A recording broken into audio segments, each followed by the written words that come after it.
Thank you for tuning in to TTV. I'm your host, Toya, and today is Saturday. The weekend is here. Woo woo! Okay, so today we're going to discuss touch starvation. And if you've never heard of this before, don't feel like you're alone because I know I haven't, but it's an actual thing, okay? And especially after COVID happened, a lot of people started to realize and find things out about themselves. And one of those is that, they need to be touched. And I don't mean in a freaky sexual kind of way, but just that human interaction, the physicalness of a hug. But we're going to get into that in a moment because there's actually research that was done on this. And there's like 3 things that I want to go over with you guys as far as that goes. But before I do, please like, subscribe, and share. Because if you get anything out of this content, chances are someone else will as well. And your support helps me in this channel. The second thing is that I am a distributor for Young Living. Young Living is a huge essential oil company. They have very high standards, very high quality product. They're also concerned with the sustainability that they have or the impact that they have on the earth as itself. And so they're a great company that I am a distributor for. They do not sponsor me, but I am a distributor, which means I'm allowed to sell their products. So after the video, check out the link below for Young Living. And let's get into it. Like I said, there's only 3 points that I want to make. I do have my notes just so I wouldn't forget or get off track because, I can ramble sometimes. But the first one I wanted to go over is touch starvation. Well, first of all, let's define it. So touch starvation is when your body is craving that physical interaction or physical touch of another person, okay, or another human being. Sometimes we can have pets, and I think that's one of them. One of my points. Yep, that's one of my points. Pets can play a role in this as well. But let me start off with number 1. That's why I have notes, y'all, to keep me on track. Okay, so number 1 is the touch and stuff. Actually, now I was kind of surprised on this. Like, I knew we need to be human interaction because, to be truthful, humans are pack animals. Okay, we're pack animals. We need to be with the pack. And if you look at dogs or let's say puppies, when puppies are born, they all are cozied up together. They laying on top of each other, even if the mama dog or daddy dog isn't around and it's just them in there, they cuddle up together and they're laying on top of each other. Okay. And that's how they sleep because they get that touch. All right. Now with us as humans, we have sort of the same thing.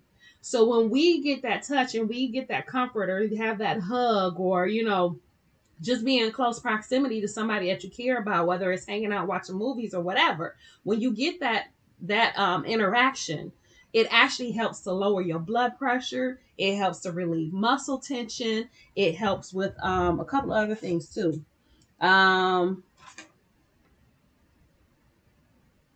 Your breath rate, your heart rate, like I said, your blood pressure, like all that stuff benefits just from being in interaction with another person, just from touching another person, just from a hug. Okay.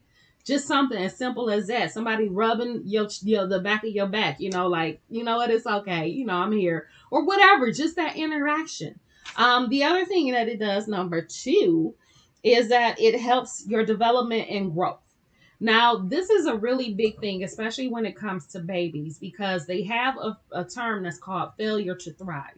And what failure to thrive is when babies, because they did studies, and I remember learning this in psychology when I was going for my degree.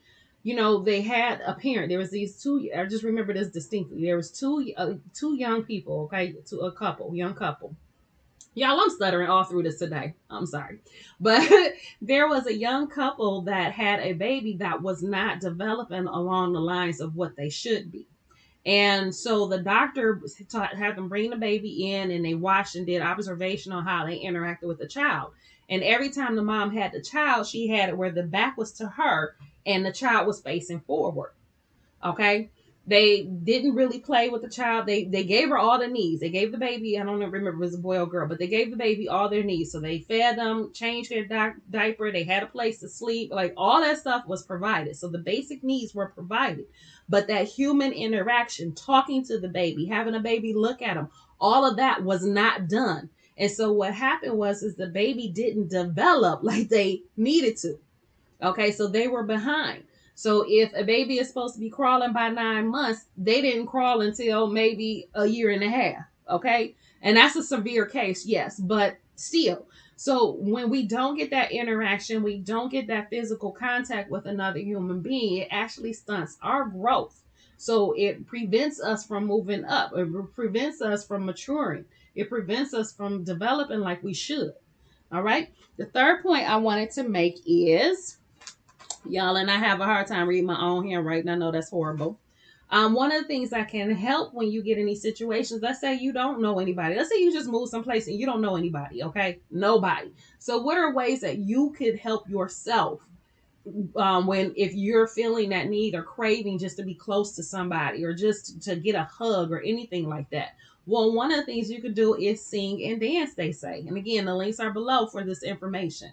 I don't know how singing and dancing will make you feel better, but that's what they say. Singing and dancing. So sing your heart out, dance your heart out. And I guess it's really the energy that you get from the music that you're listening to, and the fact that, some it's an artist that sing, especially if somebody you know, or not know, but somebody that you're familiar with that you listen to all the time. It's one of your favorites. You kind of feel like they're in the room with you. So I guess that's along the lines of where they going with that. But like I said, if that's what you need and that helps, do it by all means, okay? Because this is what counts and what helps you, not me, but you. Another thing they said is, of course, human interaction will help with the starvation part. So even sometimes when I go to the store and I see somebody having a really bad day, okay, it could be a cashier, it can be somebody that's that works there, whatever. If I can tell that you having a really bad day and you trying to your best to keep it together, I might pause what we do and be like, "Are you okay? Do you need a hug?"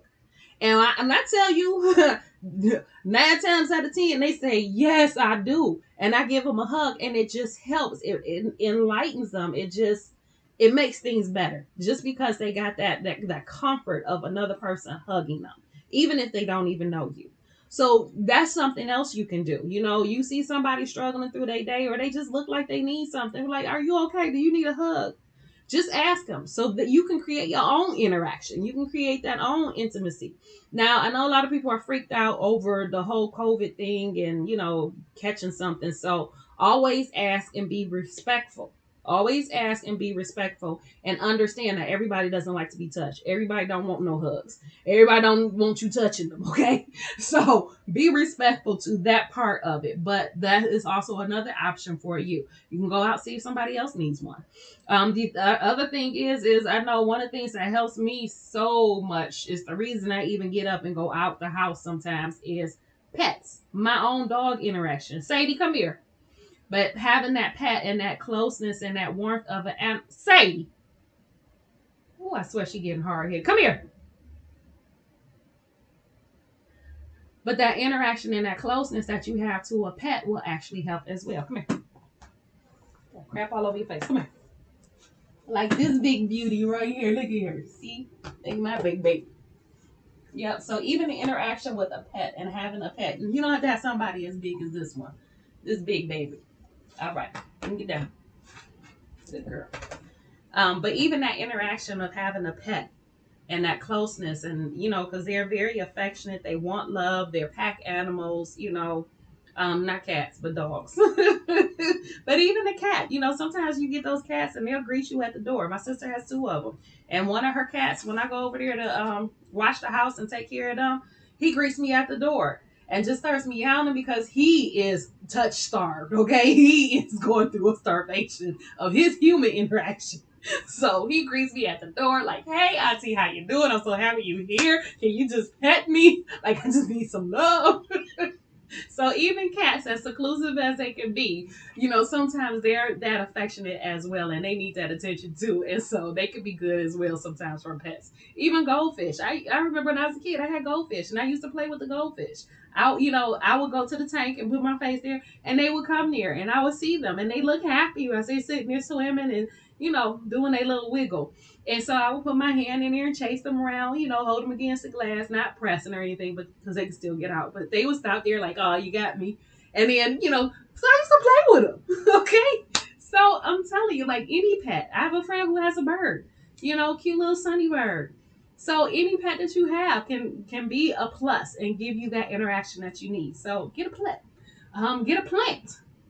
Plants have really good energy, okay? You can talk to your plants, help them grow. And then it's fascinating to see, like, you guys, I finally got my pineapple plant to grow. So the top, if you pull the top off and you're supposed to root it and then you can plant it in the dirt or whatever, every single time I've done that, they have died. Every single time, except for this one.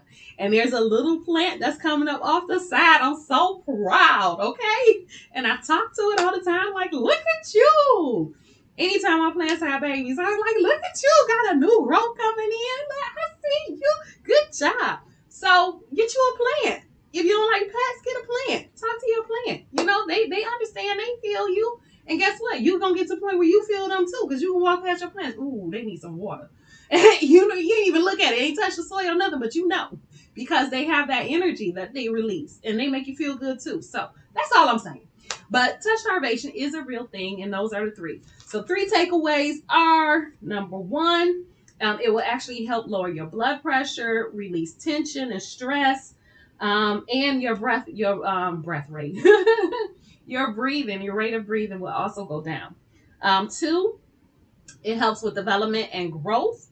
And then 3, if you are starving for that touch sensation and don't have nobody around, get you a plant, a pet, a dog, borrow somebody's, hug a stranger, whatever you got to do to get you that interaction so that you can be okay. But remember, always remember, be respectful of other people. Everybody doesn't want to be touched. Everybody don't like that love. Some people have really gone through some really traumatic events that might trigger. So just remember, always be respectful. And if somebody says no, don't take it personal. Do not take it personal. So that's it for today. I love you guys, and I'll talk to you tomorrow.